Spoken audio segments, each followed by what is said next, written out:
작년 4월 말로 제가 기억해요. 나훈아 가수 은퇴 공연에 제가 저희 애들이 티켓을 어렵게 해서 갔는데, 그 벽에 우리나라 초대 대통령 이승만부터 현 대통령 윤석열까지 사진을 쭉 이렇게 걸어놨어요. 그러면서 그 뜻이 뭐냐면, 이 대한민국의 많은 대통령이 바뀌었지만 자기는 이 대통령이 바뀌는 지금까지 가수 한 길, 오직 이 길만 걸었다. 그러면서 노래를 불렀습니다. 테스야, 세상이 왜 이래?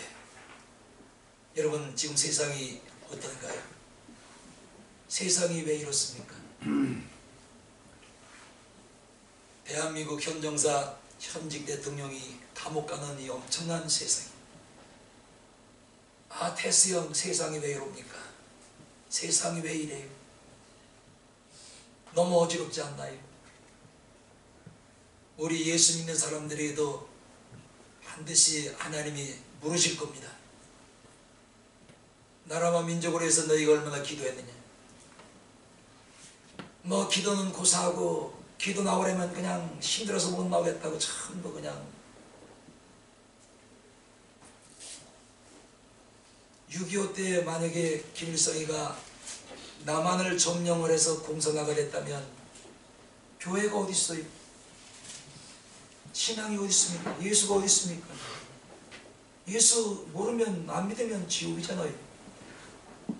공사 나가려 했으면 우리 대한민국, 나나 여러분이나 다 지옥 갈 영혼들이. 그때 하나님께서 미군을 보내주셔서, 그 메가다가 그 당시 침례교회 장로 아닙니까? 장로. 그 메가다를 보내주셔서 하나님께서 이 나라를 궁일이 여기시고 불쌍히 여기셔서 공산군 손에서 지켜주셨습니다. 빨갱이한테 먹히면 안 되잖아요. 그렇잖아요. 우리가 현 세태를 이렇게 보면서 우리 믿는 사람도 자유치 못하다. 과연 우리가 얼마만큼 다니엘처럼 나라와 민족을 위해서 포로로 잡혀가 있을지라도 이스라엘 민족의 나라와 국권이, 민족이, 주권이 회복되게 해달라고 얼마나 하나님 앞에 기도를 많이 했습니까? 하루에 3번씩 비면 우리가 나라와 민족을 위해서 기도하는 것이 너무나 하나님 앞에 부끄럽습니다. 그저 잘 되겠지, 그저 잘 될 거야. 여러분, 그저 잘 될 것은, 잘 되는 것은 없습니다. 절대로 그건 아니에요. 우리 더 하나님 앞에 나라와 민족을 해서 기도합시다. 아멘. 나라가 없으면 교회도 없고 신앙도 없어요. 아멘 하신 권사님들도 새벽에 나와 있죠. 아멘만 하면 뭐합니까? 나라가 없으면 집이 어디 있어요? 교회가 어디 있고, 신앙이 어디 있고, 예수가 어디 있고, 구원이 어디 있고, 영생이 어디 있고, 예수의 생명이 어디 있습니까? 없잖아요. 우리 나라와 민족을 위해서 새벽마다 기도할 수 있기를 주의 이름으로 축원합니다. 핑계대지 마세요. 하나님 앞에 교회 기도는 핑계대는 게 아닙니다. 핑계댈 게 뭘 많아요. 이랬어요, 저랬어요, 아유 힘들었어요.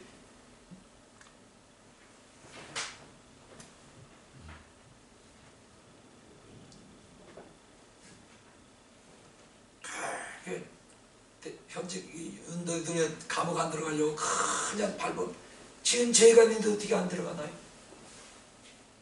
하나님은 뿌린 대로 거두게 하시고, 심지 않은 곳에서 무엇을 얻으러 가는 자는 도둑이라 그랬잖아요. 지가 심은 대로 거둔 거지 뭐예요. 참 안 됐어요. 본문으로 들어갑니다. 이스라엘 나라는 매년 평균 강유량이 그리 많은 편이 아닙니다. 가장 무더운 7월, 4월, 4개월 동안은 전혀 비가 내리지 않기 때문에 땅이 건조하고 무덥기 이를 때가 없는 것입니다. 그러다가 10월에 접어들면 11월까지 비가 내리는데 그 비를 이른비라고 합니다. 이른비가 내리면 농부들은 부지런히 땅을 갈고 씨를 뿌리지요. 그리고 10월, 11월에 뿌린 씨가 자라서 결실하게 되는 3월, 4월이 되면 다시 적당량의 비를 내리는데 이 비를 늦은 비라고 하는 것입니다. 중요한 것은 늦은 비가 내려야 곡식을 결실할 수 있고 이른 비를 내려야 곡식을 뿌릴 수가 있는 것입니다. 그러나 문제는 파종기에 비가 내리지 않으면 씨를 뿌릴 수가 없고 결실기에 비가 오지 않으면 결실을 할 수가 없는 것입니다. 그래서 어느 때 내리는 비라도 필요한 비이지만 이른 비와 늦은 비는 적당한 때에 철 따라 내리는 축복의 비인 것입니다. 우리는 이 비를 흠뻑 맞아야 하는데 영원 속까지 스며들도록 하나님이 주시는 축복의 이른 비와 늦은 비를 흠뻑 맞아야 하는 것입니다. 결국 이른 비와 늦은 비는 하나님께서 우리에게 주시는 은혜요 축복이요 은총인 것입니다. 사랑하는 여러분, 이른 비와 늦은 비를 여러분 영혼 흠뻑 젖을 수 있도록 맞으시기를 축원합니다. 요즘 과학 문명이 최고의 발달 단계를 치닫고 있지요. 하지만 인간의 힘으로 적당할 때 적당량의 비를 내리게 할 수는 없습니다. 세계에서 인공 강우량을 제일 많이 내리게 하는 나라가 중국이라잖아요. 그런데 아무리 인공 비를 내린다고 해도 적당한 때에 적당한 비를 내릴 수는 없는 것이지요. 그게 인간의 한계인 것입니다. 성경을 보면 비를 상징적으로 표현한 구절들이 많이 있는데 그 가운데서 제가 몇 구절만 예로 들겠습니다. 첫 번째, 비는 하나님의 말씀을 상징하고 있습니다. 이사야 55장 10절 11절을 보시면 비와 눈이 하늘에서 내려서는 다시 그리로 들어가지 않고 토지를 적시어서 싹이 나게 하며 열매가 맺게 하며 파종하는 자에게 종자를 주며 먹는 자에게 양식을 줌같이 내 입에서 나가는 말도 헛되이 내게로 돌아오지 아니하고 나의 뜻을 이루어 나의 명하여 보낸 일을 형통하게 하리라고 말씀을 한 것입니다. 비가 필요할 때에 풍족하게 내리면 풍작을 이루고 농부에게는 기쁨을 주는 것처럼 하나님의 말씀이 임하는 곳마다 풍성한 결실의 역사가 맺어질 것을 이사야 55장 10절 10절에는 말씀을 하고 있는 것입니다. 비가 하늘에서 내리는 것처럼 하나님의 말씀은 계시의 매체를 통해서 하나님께로부터 우리들에게 때로는 이실비처럼 때로는 소낙비처럼 때로는 오늘 본문 말씀처럼 늦은 비와 잊은 비처럼 하나님이 우리에게 내려주시는 것입니다. 내려주셔서 내 말은 우리의 심령 속을 촉촉한 옷도로 만드시고 말씀의 씨앗을 뿌려서 그 속에서 생명의 싹, 축복의 싹이 돋아나게 하시는 것이 하나님이 하시는 일인 것입니다. 이와 같이 적당할 때에 적당량의 비가 내려서 곡식을 알차게 결실하는 것처럼 오늘 내일도 하나님의 말씀을 끊임없이 먹는 우리에게, 마시는 우리에게 영혼이 잘된 같이 범사가 잘되고 우리의 심령 속에 알찬 알곡으로 풍요롭게 결실하게 내실게 만들어 주시리라 믿습니다. 그러면 하나님 말씀을 먹어야지, 비를 맞아야지. 그런데 하나님 말씀에 비를 맞아야 되는데 그 비가 오는 곳에 있어야 되는데 그 자리를 떠나 있으면 그 비를 맞지를 못하는 것이잖아요.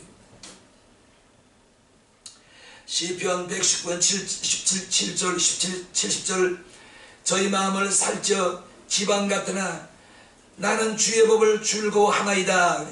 세상 것을 즐기고 칼로리가 많고 영양가가 높은 음식을 먹으면 지방질이 늘어나고 살이 찌듯이 하나님의 영양가 있는 생명의 말씀을 즐겨 먹으면 우리의 영혼이 통통하게 살이 찌고 영육이 강건해지는 것입니다. 그래서 말씀을 사모하고 그 말씀을 얼마나 사모하든지 그 말씀이 내 입에 다나이다. 여러분, 하나님 말씀은 두 가지입니다. 입에서 쓰면은 입에 쓴 상태 다 쓰는 속에 들어가면 단 게 있고, 어떤 말씀은 입에서부터 속으로 들어가면서 단 말씀이 있는 것입니다. 그래서 시편 119편 103절에 주의 말씀의 맛이 내게 어찌 그리 단지요 내 입에 꿀보다 더하나이다. 주의 말씀이 내 입에 달아야 돼. 그래서 주의 말씀이 내 입에 꿀보다 꿀송이보다 더 달아야 되는 것입니다. 그런데 하나님 말씀을 먹었고 들어야 되는, 맞고 마셔야 되는데 이 말씀이 달지 않은 거예요. 쏩니다. 써. 아이고 오늘 말씀을 내가 달게 먹으려고 하는데 하나님이 오늘 저 목사를 통해서 하시는 말씀이 전부 나한테 쓴 말씀만 하시네. 이거는 여러분 심령이 지금 뭔가 잘못되어 가고 있는 것입니다. 여러분의 심령이 뭔가 지금 다운이 되어 있는 것이, 여러분의 심령이 지금 하나님의 영과 거리감이 있는 것입니다. 그래서 하나님의 말씀은 삼키면 입에서 쓴 것이 있으면 속에 들어가면 달아서 우리의 심령을 변화시키는 역사도 나타내지만, 시편 119편 3절 말씀처럼 입에서 그 다음에 삼킬 때도 하나님의 말씀 우리에게 달게 오는 말씀도 있는 것입니다. 이렇게 말씀의 비가 우리의 심령 속에 이른 비와 늦은 비처럼 축축하게 내릴 때 내 영혼은 날로 날로 건강해지고 우리의 영혼은 살이 찌고 아름다운 믿음의 결실을 맛보게 되는 것입니다. 그러므로 정신적으로 삭막하고 심령이 공허한 사람들, 열정으로 영적으로 갈증이 나고 피곤한 사람들, 곤비한 사람들, 예배당에 오면 집중하지 못하고 산만한 사람들, 졸음이 오고 잠이 오는 사람들, 마음이 첩첩하고 심중이 겨운 사람들은 비처럼 내려주시는 하나님의 말씀의 비를 맞아야 됩니다. 입을 벌려서 먹어야 됩니다. 여러분 영혼이 촉촉하게 젖어야 됩니다. 그리할 때 피곤함이 물러가고 곤비함이 물러가고 집중하지 못했던 산만한 것들이 물러가고 찹찹하고 괴로운 심정이 물러가고 우리 마음에 기쁨이 넘치고 즐거움이 넘치고 감사가 넘치고 찬송이 넘치게 되는 것입니다. 비처럼 내려서 내 영혼을 새롭게 만드시는 하나님의 생명의 말씀을 우리 가감하게 먹고 마셔야 여러분 인생살이에 생기가 돋아날 줄로 믿습니다.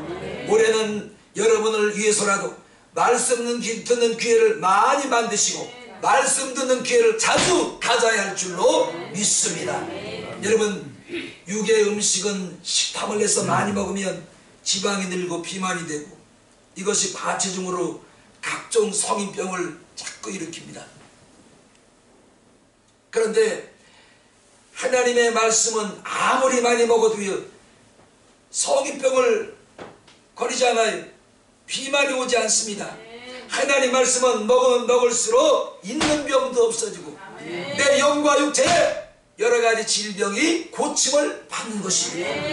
육의 음식과 하나님의 영의 양식이 이렇게 다른 것이죠. 요한복음 6장 47절 51절 진실로 진실로 너희에게 이르노니 믿는 자는 영생을 가졌나니 내가 곧 생명의 떡이로다. 너희 조상들은 광야에 만나를 먹었으나 죽었거니와 이는 하늘로서 내려오는 떡이니 사람을 하여금 먹고 죽지 않게 하는 것이니라. 나는 하늘로서 내려온 산떡이니 사람이 이 떡을 먹으면 영생하리라. 나의 줄 떡은 곧 세상의 생명을 위한 내 삶이로다. 요한복음 6장 58절 내 살을 먹고 내 피를 마시는 자는 내 안에 거하고 나도 그 안에 거하느니라. 요한복음 6장 63절 살리는 것은 영이시니 육은 무익하니라. 내가 너에게서 이런 말이 영이요 곧 생명이니라.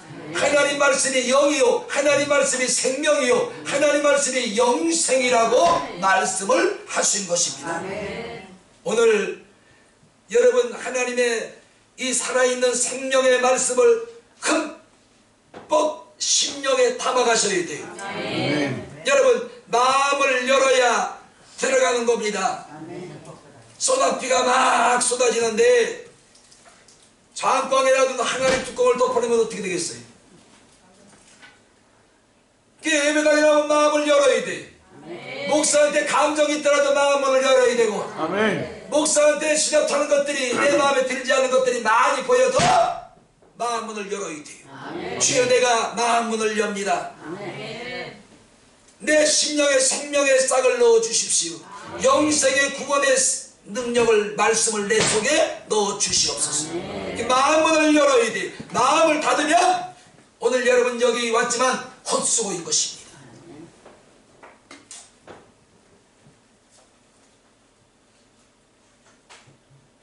두 번째, 비는 영적 축복을 상징하지요. 시편 72편 6절 7절을 보시면 뱀풀에 내리는 비같이 땅을 적시는 수박비같이 이 말이니 저의 날에 의인이 흥하며 평강의 평성함이 달이 닿을 때까지 이르르라 하셨습니다. 여름철에 풀을 베어낸 후 그 위에 비가 내리면 파릇파릇하게 풀을 베는 자리에서 새파랗게 새싹이 올라옵니다. 그런데 거기 위에 소낙비가 또 쓰러지고 나면 하루 저녁 자고 나가면 그 새파랗게 올라오는 푸른 싹이 싹으로 변해버리는 거예요. 하루 저녁에 성장을 해버리는 것입니다. 이렇게 여름철에 풀을 베어낸 후 그 위에 비가 내리면 파릇파릇 새싹이 돋아나듯이 오늘 우리에게도 같은 것입니다. 하나님의 생명의 말씀이 우리에게 들어올 때에 우리 심령이 삭막했던 것들이 하나님의 은혜로 넘치게 되고 그 다음에 모질게 마음먹었던 것들이 온유한 사람으로 바뀌게 되고 또 마음에 여러가지 문제를 가지고 와서 고심하고 근심하고 걱정하던 사람들이 마음이 삭막하여 메말라 있을지라도 하나님의 말씀의 단비를 맞을 때에 상처가 치유되고 회복되고 정상으로 돌아가게 되는 것입니다. 마찬가지로 아무리 큰 시련을 당할지라도 상처를 입었을지라도 하나님께서 그 시련과 상처 위에 은혜의 단비, 영생의 단비, 생명, 성령의 단비를 내려주시기만 하면 우리 심령 속에 있는 모든 상처는 치료가 되는 줄로 믿습니다. 말씀으로 치료되시기를 주님의 이름으로 축원합니다. 성경에 보시면 6 남자를 가르치는 여자가 있습니다. 참 남성 편력이 대단한 여인이지. 남은 한 명도 6명씩이나 남자를 가르쳐. 이렇게 많은 남성에게 상처를 받고 신음하며 살아가던 한 여인이 길과 운명이 요한복음 4장에 기록되어 있는데 이 여인은 6번씩이나 결혼 생활에 실패한 여인이었습니다. 가만 보면 대개 맞선을 보고 뭐 이렇게 해서 정식 결혼을 한 게 아니라 어쩌다가 눈이 맞아서 같이 살았을 거예요. 또 지나가다가 오다가다 만나서 대화하다 보니까 서로 마음이 통해서 또 살았을 거예요. 또 서로 외로우니까 우리 외롭게 살지 말고 우리 서로 그냥 같이 그냥 협력해 삽시다. 뭐 이래서 저래서 만난 남자가 자그마치 6명이었어요. 그런데 6명이 다 그 여인의 곁을 떠납니다. 그 여인의 마음이 얼마나 괴로웠을까요? 얼마나 슬펐을까요? 얼마나 힘들었을까요? 영도 망가지고 육체도 망가지고 그 생각도 망가지고 그의 삶은 온통 모든 게 다 망가져서 자갈밭이 되고 버리고 만 것입니다.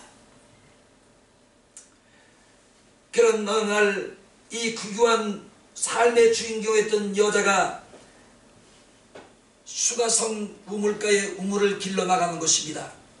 그런데 이 우물을 길러 나가는 그 시간이 바로 낮 시간이었어요. 왜 그러냐 하면 그 땅은 낮에는 섭씨 38, 9도 40도를 오가기 때문에 웬만한 사람은 우리 같은 사람 적응을 못합니다. 낮에는 사람들이 날씨가 워낙 뜨겁고 워낙 덥기 때문에 출입하는 사람이 많지 않지요. 그 동네 사람들이 그 여인의 이런 형편소의 사정을 다 알고 있으니까 눈총이 있어서 사람들의 눈이 부끄럽고 사람들 보기에 수치스러워서 사람들 다닐 때는 나가지 못하고 한낮에 조용할 때에 사람이 발걸음이 없는 곳을 택해서 어느 날 우물가에 나가게 됩니다. 그런데 이 우물가에서 뜻하지 않게 평생 세상 물을 먹지 않아도 목마름이 없는 생수, 생명 되시는 영생의 예수를 만나게 됩니다. 그래서 이 여인은 예수를 만난 후 심령 속에 생수가 솟아나기 시작을 한 것이지요. 바로 이 우물가가 오늘 말하면 작게는 여러분의 가정이요, 크게는 여러분의 교회인 것입니다. 교회. 그런데 중요한 것은요, 내 말 잘 들으셔야 돼요. 이 수가성에 나가서 주님을 만났던 이 여인이 어느 날 갑자기 한 번 나갔다가 만난 것이 아닙니다. 물을 먹어야 되니까 물은 매일같이 퍼가야 되잖아요. 그 매일같이 우물가에 나와서 가정에 필요한 식수나 설거지 물을 퍼갔던 것이지.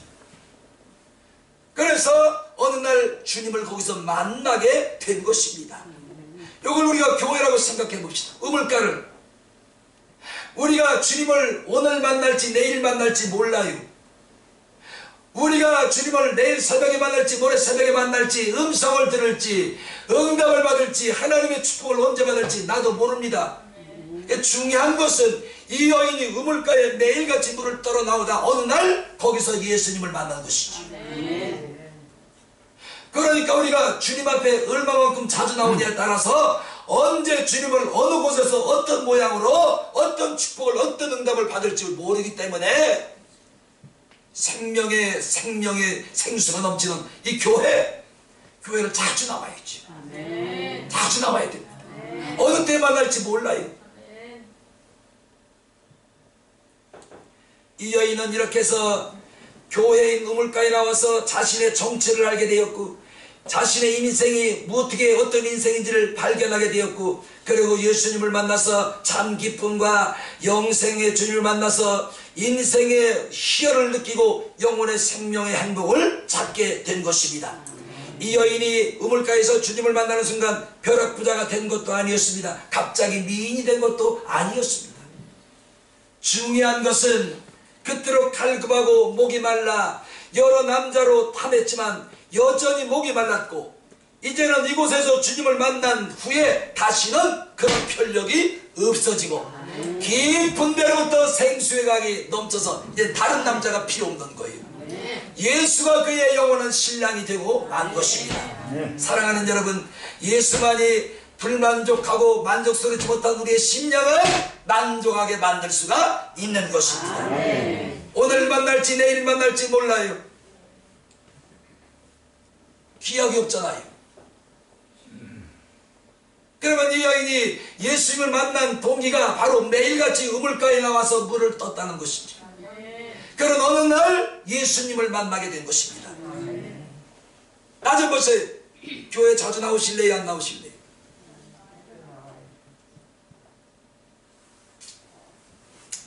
그래도 새벽에 열심히 나온 사람들은 자주 나와야 그러는데 지금 그렇지 못한 사람들은 지금 할 말이 없는 거예요. 이 핑계 저 핑계.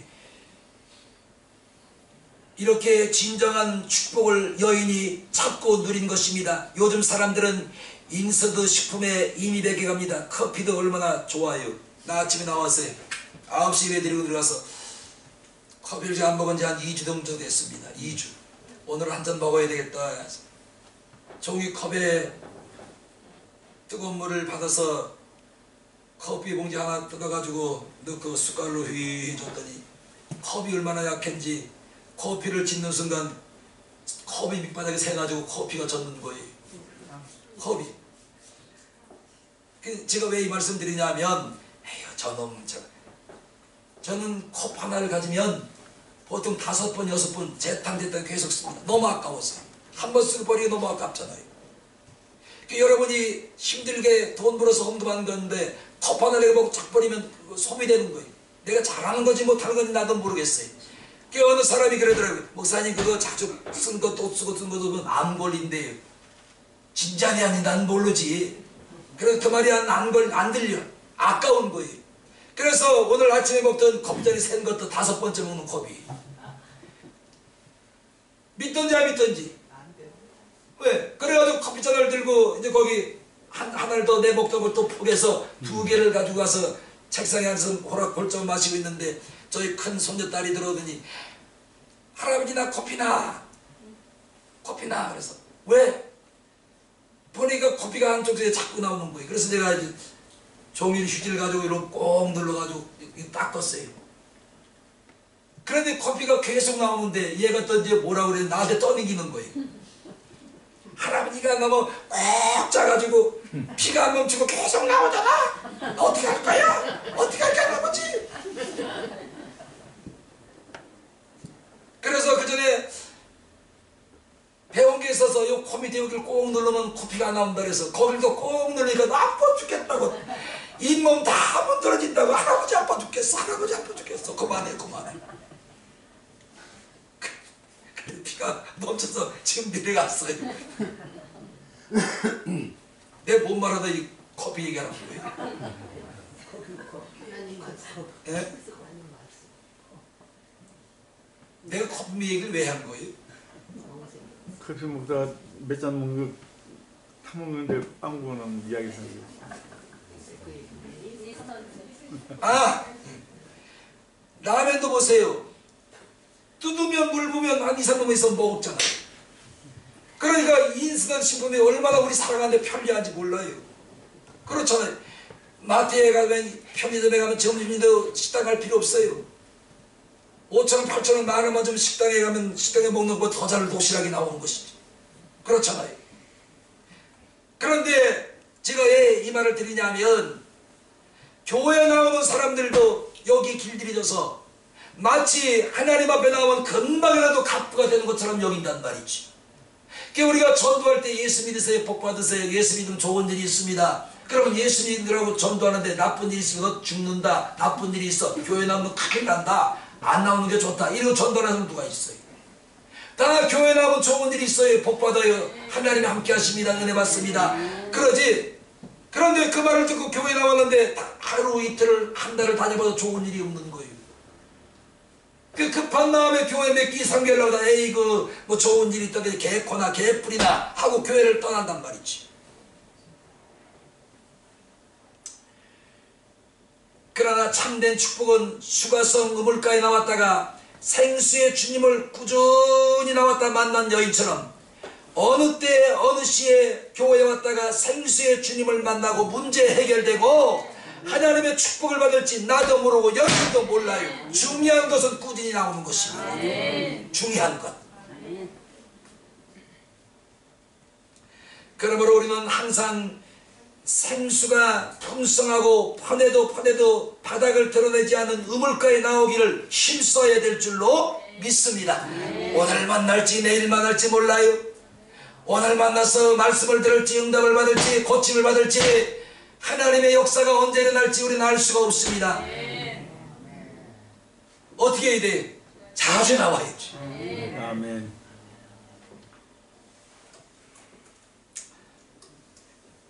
오늘 여러분에게 주님의 기쁨과 평강이 넘치기를 축원합니다.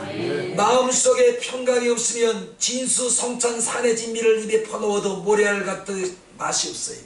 난 제일 불편한 게 뭐냐면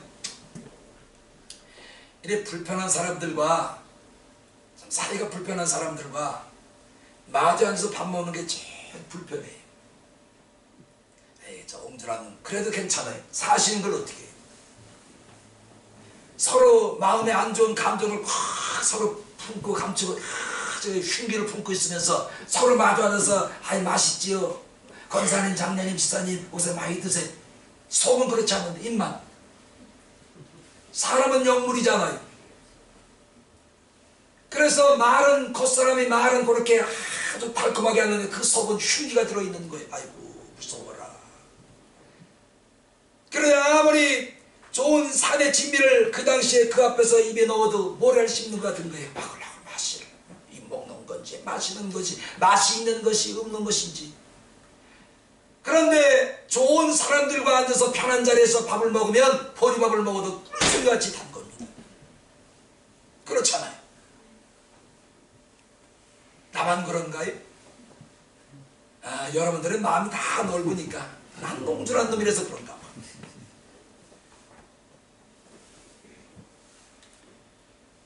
그러므로 식은 밥을 먹어도 불가비를 뜯어도 여러분 마음이 편해야 되는 거예요. 그런데 그 마음은 하나님이 주시는 마음을 가져야 편한 것이고 하나님이 주신 마음을 가져야 평강이 오고 평안이 충만하게 오는 것입니다. 세상에 주는 기쁨은 잠시뿐이, 세상에 주는 즐거움은 왔다가 금방 사라져버립니다. 조건이 없어지고 환경이 바뀌고 사람이 바뀌고 또 말에 따라서 변질되는 게 세상으로부터 오는 것입니다. 그런데 하나님이 주시는 기쁨과 평안과 평강과 감사와 즐거움은 영원한 것입니다.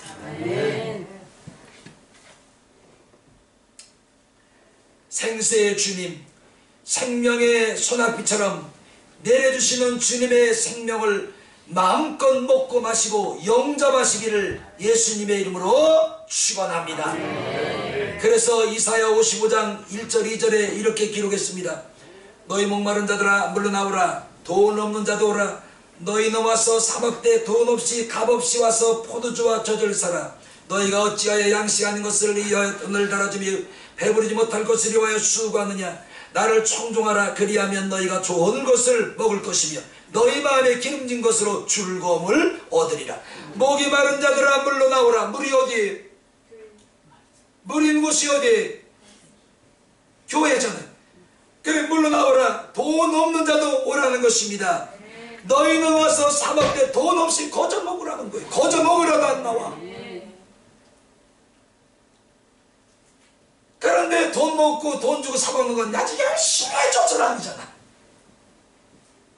자다고 그냥 막 몇십 리까지도 막 그 돈 주고 사먹는 거. 응? 좋다는 데는 산골도 다 찾아가. 돈 주고 사먹는 건. 그런데 돈 없이 거저 젖을 사고 먹고 마시라는 이 교회는 안 나오는 거예요. 그 열심으로 주님 앞에 나가면 주님이 얼마나 기뻐하실까요?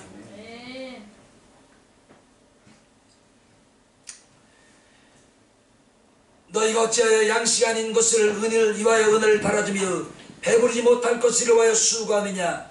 나를 청종하라. 아멘 하세요. 나를 청종하라. 그리하면 너희에게 좋은 것을 먹을 것이며 너희 마음에 기름진 것으로 즐거움을 얻으리라. 그거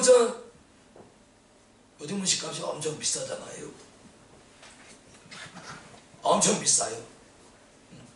보통 좀 이렇게 이름 있는 데 가면, 좀 유명한 집 가면, 맛집 가면 1인분에요 4만원 정도 채야 안 주면 못 먹을 거리요? 아마 못 먹을 거예요. 난 그래 다녀보진 않아서 모르겠지만 그럴 거예요. 그러므로 우리는 육의 음식을 맛있는 곳을 맛집을 찾아다니듯이 그 수고를 덜어서 값없이 우리가 살 수 있는 생명이 있는 것, 영생이 있는 것, 평안이 있는 것, 평강이 있는 것, 은혜가 있는 것, 부활이 있는 것, 추억이 있는 것, 거저 와서 거저 사고 먹어야 할 줄로 믿습니다.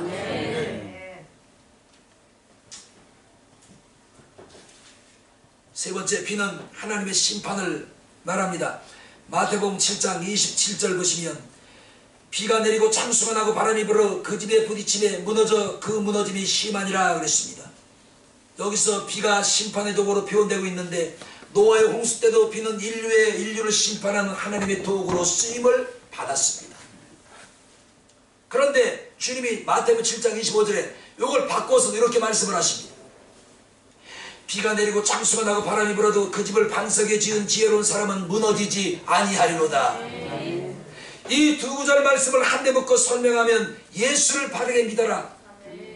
너 예수 바르게 믿어라. 바르게 믿는 사람은 하나님 말씀에 순종할 수가 없지요. 바르게 예수를 믿지 않기 때문에 하나님 말씀에 순종을 하지 못하는 것입니다. 바르게 예수를 믿으면 하나님 말씀에 순종할 수밖에 없습니다. 아멘. 그래요. 아멘. 불편해도 아멘. 내 마음이 받아들이지 않아도 하나님 뜻이니까 아멘. 괴로워도 아멘. 힘들어도 아멘.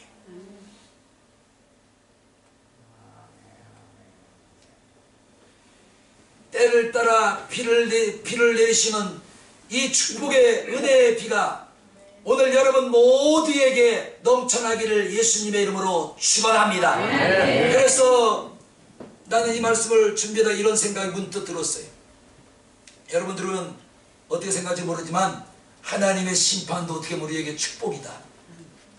저놈 이상한 말을 하면 안 이상한 말을 하지, 그런 생각 들어보셔야겠다. 왜? 성경은 분명히 하나님 뜻대로 살지 못한 자에게 네가 행한 대로 갚아주려고 하나님 말씀하고 심판이 있으리라고 말씀을 했습니다. 이 하나님의 말씀에 심판이 있으리라고 말씀하셨기 때문에 우리가 오늘도 전진하는 거예요. 심판이 무섭잖아요. 심판받으면 안 되잖아요. 그러니까 믿음으로 살려고 몸부림치는 거예요. 그러니까 하나님의 심판이 우리에게 축복이요 저주요. 어떻게 보면 축복이죠. 심판이 있음을 알기 때문에 함부로 우리가 살 수가 없는 것이잖아요. 이 나라에 민법과 형사법이 있어서 죄를 짓고 싶어도 절제하잖아요. 그지요? 저 윤 대통령같이 간되게 군 사람이나 엉뚱한 짓을 하지. 우리 일반 서민은 국법과 민법, 형사법이 있어서 함부로 살질 못합니다. 그지요? 그러니까 민법과 형사법이 우리에겐 뭐예요? 국민에겐 복이요 저주요? 복이, 복. 왜? 그 법이 우리를 하지 못하도록 막아주니까. 맞아요? 틀려요? 그러니까 하나님이 저주가 심판이 있으리라 하신 이 말씀은 우리에게 저주요 축복이요? 이제 알아듣네. 하나님의 축복이 반드시 있을 것을 믿고 저주와 심판이 있을 것을 믿기 때문에 하나님이 원하시는 대로 살려고 몸부림치는 거잖아요. 심판받지 않으려고.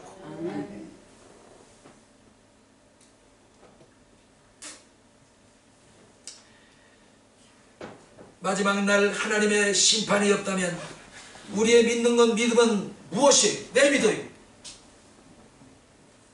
우리가 바르게 살려고 몸부림치는 거 왜 그럽니까? 할 필요가 없어. 심판이 없는데 뭐 아무렇게나 살게 되는 대로 구원파같이 한 번 구원받았으니까 뭐 아무렇게 사는 거예요. 구원은 한 번 구원이 영원하다니까. 그러니까 구원파들은 하나님의 심판이 있는 것을 모르는 거지.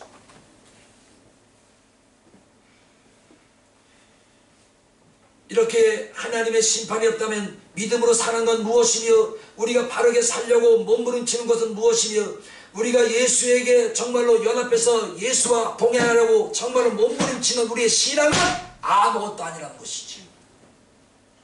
그래서 하나님의 심판이 있는 것을 우리에게 알려주신 것도 은혜고 그것을 믿는 것도 우리에게는 복인 줄로 믿습니다. 그죠? 복이 아니까 심판 자리에 안 들어갈 수 있잖아요.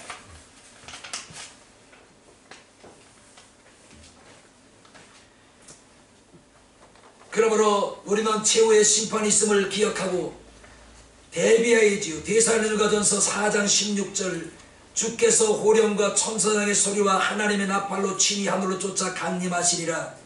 요한복음 20장 12절 각 사람이 자기의 행한 대로 심판을 받으리라. 여기 보니까 각 사람이 자기의 행한 대로 심판을 받으리라. 이제 나 좀 보셔봐요. 다 끝났어요. 하나님은 요한계시록 20장 15절에 각 사람이 행한 대로 심판을 받으리라. 나 좀 보셔. 여러분 주님 앞에 간 거예요. 심판받을 일이 많은가요? 상급받을 일이 많은가요?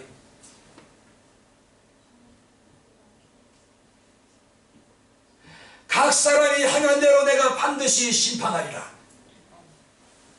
자, 나 좀 보세요. 오늘 주님이 여러분을 부르신다면 나도 여러분 앞에 하나님 앞에 가서 칭찬드리고 상급받을 일이 많이 쌓였을까요? 심판받을 일이 책망받을 일이 많은가요?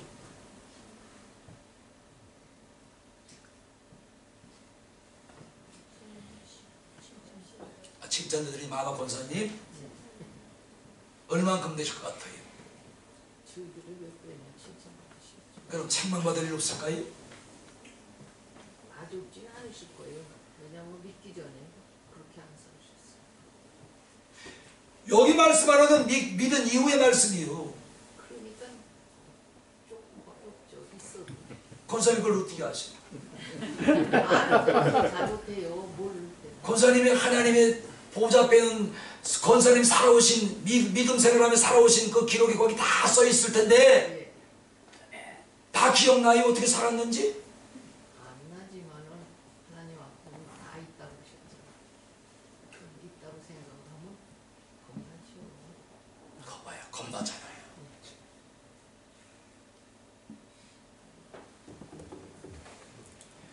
선과 의와 불이 신앙과 불신앙을 심판하시는 종말은 반드시 올 것이라고 내가 한 말이 아니라 우리 예수께서 말씀을 하셨습니다. 이건 예수님의 말씀이에요.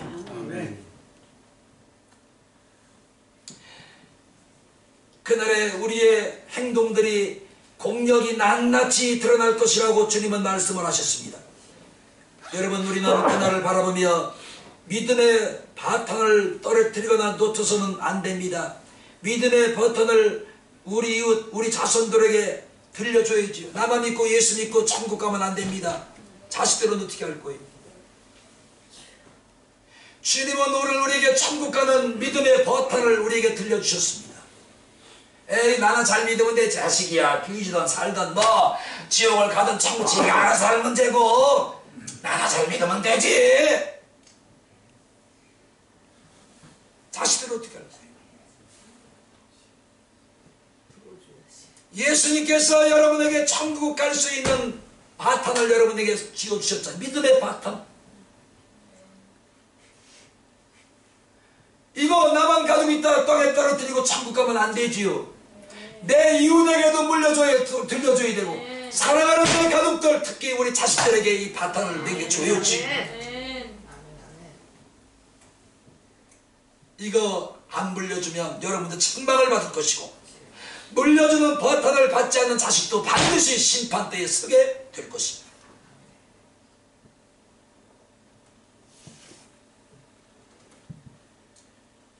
(1936년) 베를린에서 열렸던 올림픽에서 독일 팀 여자가 400m 계조 경기에서 선두를 달리고 있었는데 세 번째 선수가 바톤을 넘겨주다가 그만 땅에 떨어뜨리고 말았습니다. 그 게임에서 독일이 지고 난 후 영자 신문들은 독일팀이 바톤을 떨어뜨렸다고 썼고, 프랑스, 불란서 신문들은 증거물을 떨어뜨렸다고 보도했습니다. 증거물. 여러분, 하나님께서 우리에게 천국 갈 수 있는 증거물을 주셨는데 그 버튼이 뭐예요? 바톤이 자식들 손에 들려있어 있잖아요. 나만 가지고 내가 쓰다가 하게 내려놓고 너희는 마음대로 하라, 이것으로 인생을 마감하면 안 된단 말이지. 하나님께서 생명의 영생과 구원과 천국 가는 바탕을 나에게 손에 쥐어주셨는데 내가 천국 가기 전에 내 자식들에게 이것을 넘겨줘야지요. 그 자식들 손에 이게 잡혀 있어야 됩니다. 아멘.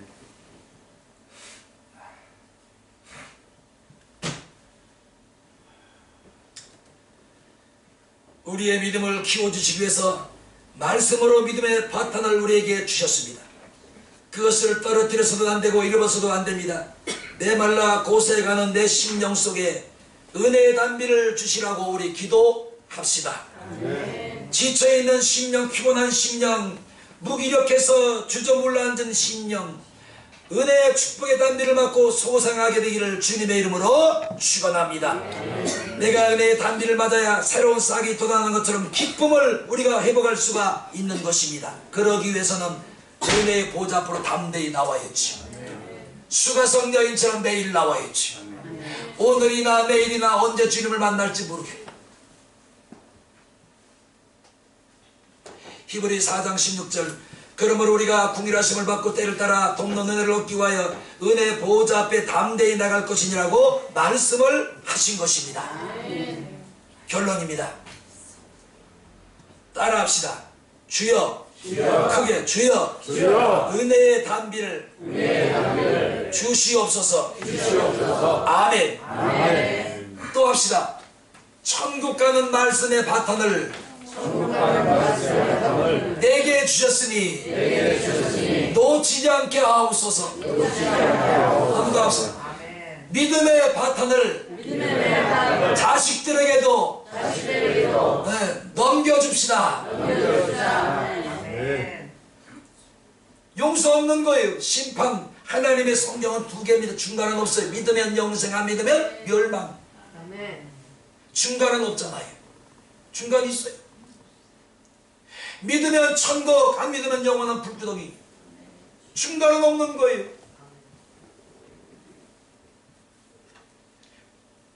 제가 어제 좀 우리 유튜브를 보다가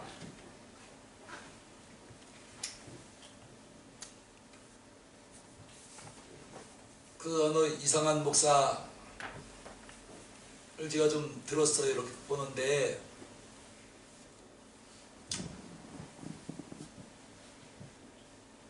그 사람 하는 말은 자기한테 와야 자기를 예수 대신 믿어야 영생을 얻고 구원을 얻는다는 겁니다. 그 자칭 누구예요? 예수예요. 참 정신 나갔다. 그런데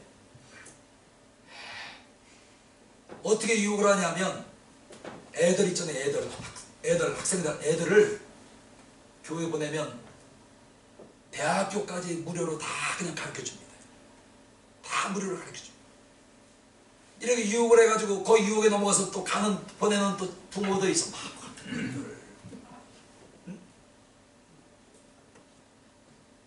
그래서 거기 이제 이 아이가 들어가게 되면 각종의 이름을 붙여가지고 헌금하는 돈을 바치는 그 순서에 따라서 천국표를 좀 파는 거예요.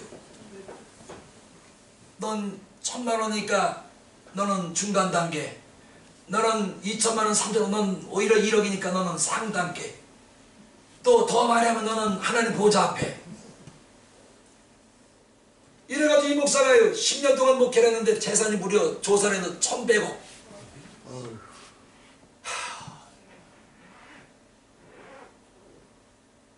여러분, 미혹의 영에 속어 넘어가면 할 수 없어요. 넘어가는 거예요. 정신 차려야 되는 거예요. 그래서 또 거기 하나를 또 뭐가 또 나오냐면 확실하게 너희가 구원의 증표를 받으려면 여자아이들 나하고 잠자리를 같이 해야 된다. 그 목사하고 잠자리 하는 게 구원받은 증표예요.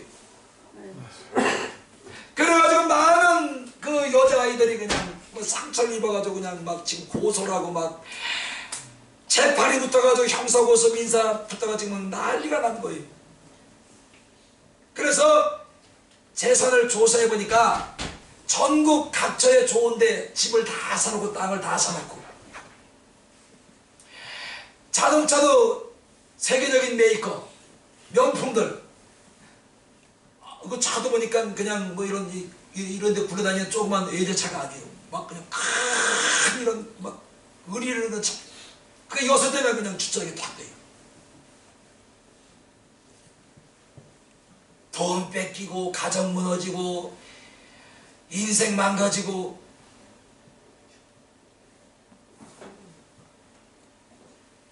한 번 더 따라합시다. 주여, 사는 동안에 미혹당하지 않게 하소서.